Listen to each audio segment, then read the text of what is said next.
نہیں آیا, اسلام کی فتح آئی, سبحان اللہ, بے شک بے شک, اسلام کی شان آئی. بے شک بے شک, سبحان اللہ, بے شک بے شک, اور یہ مبارکباد صرف اللہ کے پیغمبر نہیں پوری کائنات دے رہے. سبحان اللہ, بے شک بے شک, کوئی معمولی انسان نہیں آ رہا, عمر بن خطاب آ رہا. سبحان اللہ, اسلام کی شان عمر بن خطاب, بے شک بے شک, اسلام کی آن عمر بن خطاب. بے شک, سارے صحابہ آ گئے لیکن مکہ میں نماز نہیں ہوئی اس دن ہے جس دن عمر نے کلمہ پڑھا. اس لیے پورے فرشتے کہہ رہے ہیں تمہیں یارو مبارک ہو عمر ابن خطاب آیا, عمر ابن خطاب آیا, خدا سے میں نے مانگا تھا دعاؤں کا جواب آیا, دعاؤں کا جواب آیا. بے شک بے شک, سبحان اللہ, ایک صحابی آیا, اس نے کہا اللہ کے پیغمبر عمر آ رہے ہیں اور ہاتھ میں ننگی تلوار ہے, اللہ غصے سے آ رہے ہیں. اللہ, اور عمر جب کہیں غصے سے جاتا تھا تلوار ننگی ہوتی تھی تو سر جو ہے وہ تن سے جدا ہوتے ہیں. صحابہ نے اللہ کے پیغمبر سے جا کر کہا, کسی نے دیکھا کہ عمر آ رہے ہیں, اللہ کے پیغمبر اب کیا کریں, تلوار ہاتھ میں غصے سے دوڑتا ہوا آ رہا ہے. اللہ کے پیغمبر نے فرمایا دروازے کھول دو, آنے دو. بایا تو دشمن بن کے ہے, انشاءاللہ محمد کو دیکھ کر قدموں میں سر رکھ دے. وہ آیا ہے تو آنے دو, بچھا دو پل کے راہوں پر. وہ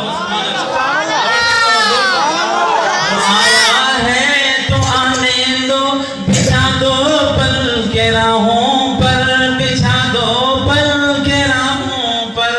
وہ پہلا سا نہیں لگتا, کرو نہ شک نگاہوں پر. آیا ہے تو آنے دو, بچھا دو پل کے راہوں پر. وہ پہلا سا نہیں لگتا, کرو نہ شک نگاہوں پر. جب دروازے پہنچے تو حضرت حمزہ نے کہا اللہ کے پیغمبر مجھے بھی اجازت دیں, میرے پاس بھی تلوار ہے. اللہ کے پیغمبر نے فرمایا تلواریں ایک طرف رکھ دو, دروازہ کھول دو. سارے صحابہ نے کہا آ رہا ہے اور دروازہ کھل چکا ہے, پتہ نہیں بنے گا کیا.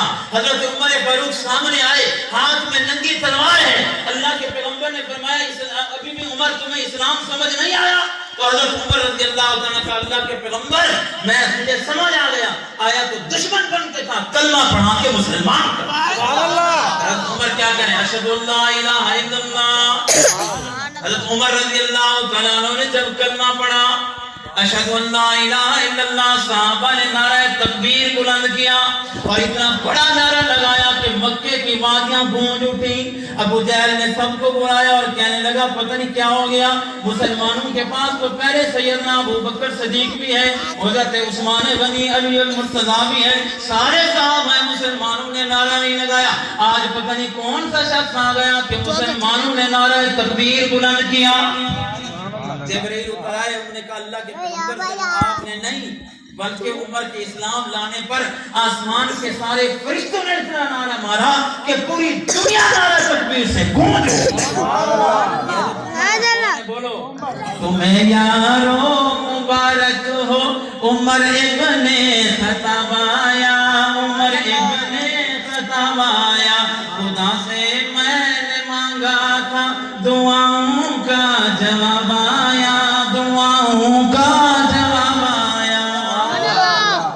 مانگنے والا مصطفیٰ ہو, دینے والا خدا ہو. سبحان اللہ, مانگنا بھی اعلیٰ اور خدا کا دینا بھی اعلیٰ. تو اور میں مانگیں تو اپنی چاہت کے مطابق مانگتے ہیں. اللہ کے پاک پیغمبر کے پاس ابو بکر بھی ہے, عثمان بھی ہے, علی بھی ہے, طلحہ زبیر بھی ہے, بلال بھی آ چکے ہیں, زنیرہ کٹ چکی ہے, خبیب کو دیکھتے ہوئے انگاروں پہ لٹایا جا چکا ہے, سمیہ کے 2 ٹکڑے ہو چکے ہیں. اللہ کے پیغمبر نے دیکھا کہ کسی چیز کی کمی ہے, اگر وہ آ جائے تو ان کا ظلم و بربریت رک جائے. اس لیے اللہ کے پیغمبر نے بیت اللہ کا لڑ پکڑ کے کہا اللہ نے زنیرہ کی آنکھوں کو نکلتے ہوئے دیکھا اور بلال کو دیکھتی ہوئی آگ پہ جلتے ہوئے دیکھا, خبیب کو دیکھتے ہوئے انگاروں پہ لٹتے ہوئے دیکھا. اے اللہ میں محمد صحابہ پہ ظلم برداشت نہیں کر سکتا, عمر فاروق کو بھیج دے.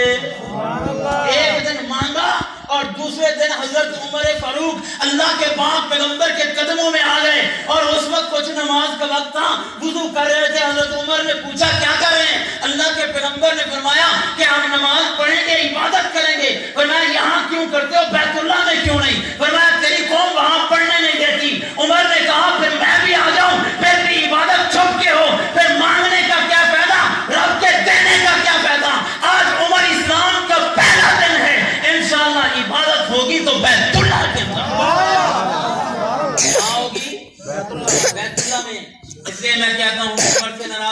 کر ورنہ بیت اللہ سے دور ہو جائے گا، اور حضرت ابو بکر صدیق سے ناراض نہ ہوا کر ورنہ مسجد نبوی سے دور ہو جائے گا، امی عائشہ سے ناراض نہ ہوا کر ورنہ پیغمبر کے روضے سے دور ہو جائے گا، پیغمبر کے صحابہ سے ناراض نہ ہوا کر ورنہ جنت سے دور ہو جائے گا۔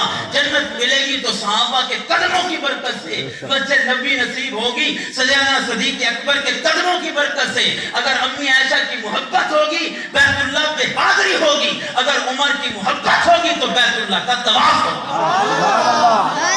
یہ سب کچھ ہے ان کے قدموں کی وجہ سے، اس لیے جس کو عمر پسند نہیں وہ بیت اللہ نہ جائے، کیونکہ فتح ہوا اس دن ہوا جس دن عمر آئے۔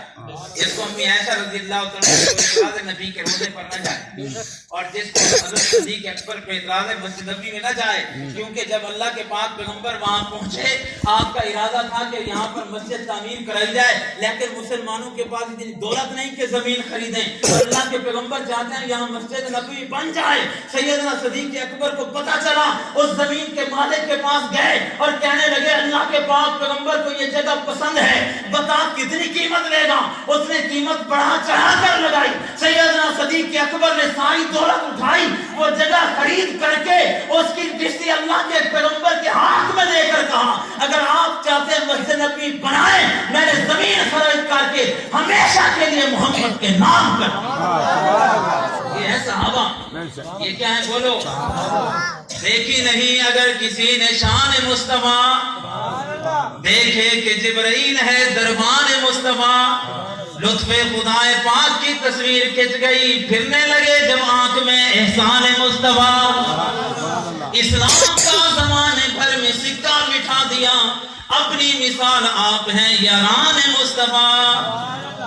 اسلام کا زمانے میں سکہ مٹھا دیا، بیت اللہ کو فتح کرایا عمر فاروق نے، اور میرا پیغمبر قیامت کی صبح تک ہے۔ امی عائشہ کے حجرے میں اور مسجد نبوی کی زمین خریدی تو حضرت ابو بکر صدیق نے، اور پوری دنیا میں اسلام کے قلعے اگر فتح گائے ہیں تو پیغمبر کے صحابہ ہیں۔ انہوں نے کیا تو اس لیے مبارک باتیں ہوئی، تمہیں یارو مبارک ہو عمر ابن خطاب آیا، عمر ابن خطاب آیا، خدا سے میں نے مانگا تھا، خدا سے میں نے مانگا تھا، دعاؤں کا جواب آیا۔ مانگنے والا مصطفیٰ اور دینے والا خدا، اور دیا کس کو؟ ایسی قیمتی چیز کو جس کا نام عمر ہے۔ کیا ہے بولو؟ اس لیے کہتے ہیں عمر کوئی معمولی انسان نہیں، اسلام کے وقار کا نام عمر ہے، اسلام کی شان کا نام عمر ہے، اسلام کی آن کا نام عمر ہے، ہماری جان کا نام عمر ہے، ہمارے ایمان کا نام عمر ہے، ایمان کا مرکز عمر ہے، ہمارا دل عمر ہے، ہمارا جگر عمر ہے، ہماری زندگی عمر ہے، ہماری عمر عمر ہے، ہماری زبان عمر ہے، ہمارا پیان عمر ہے، ہمارا وجدان عمر ہے، ہمارا تن من ہے، تو عمر کے لیے ہے۔ عمر ہے تو زندگی ہے، اگر عمر نہیں تو موت ہے۔ عمر کو اگر نکال دیا جائے تو موت ہے۔ کیا ہے بولو؟ عمر ہے تو پھر زندگی ہے، عمر ہے تو رنائی ہے، عمر ہے تو روشنی ہے، یہ کوئی معمولی نہیں۔